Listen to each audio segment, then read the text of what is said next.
Hello दोस्तों, मेरा नाम रीमा है और मैं नोएडा से हूँ। ये दिल को छू लेने वाली कहानी मैं उन सभी पत्नियों के लिए लिख रही हूँ जो अपने पति के स्मार्टफोन का इस्तेमाल करने की आदत से तंग आ चुकी हैं।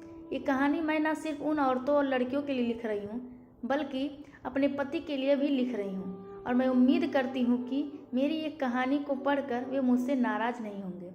डियर हस्बैंड, मैं जब से आपके घर आई हूँ मैंने पूरी कोशिश की है कि घर में सबको खुश रख सकूं। 1 साल पहले शादी के बाद जब मैं आपके घर आई थी तो उस समय को आज तक नहीं भूल पाई। उतनी खुशी मुझे ज़िंदगी में कभी नहीं मिली जितनी आपने मुझे दी। लेकिन आज मेरी आपसे एक शिकायत है।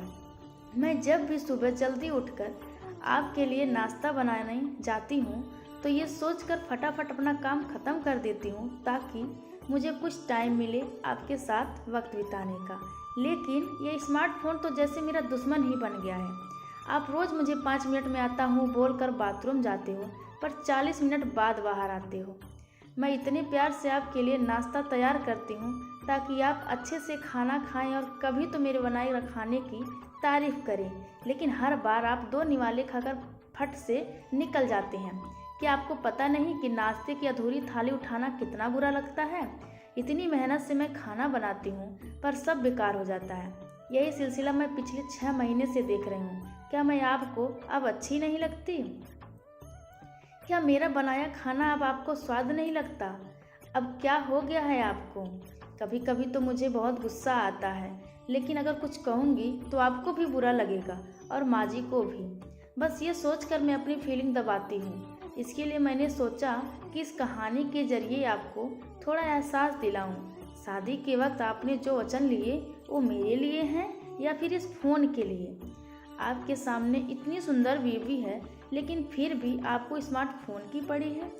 जिन हाथों में आप सारा दिन स्मार्टफोन को थामे रहते हैं उन हाथों में मेरा हाथ होना चाहिए।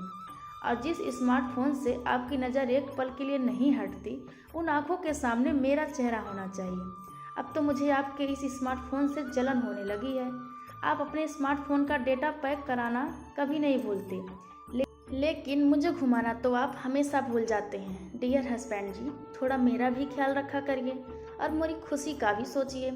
रात को सोने से पहले भी आप यूट्यूब पर शॉर्ट वीडियो देखना नहीं भूलते, लेकिन ये ज़रूर भूल जाते हो कि आपके साथ आपकी पत्नी जो आपका बहुत बेसब्री से इंतजार कर रही है कि आप कब फ्री हों और कब उसके साथ 2 बातें करेंगे।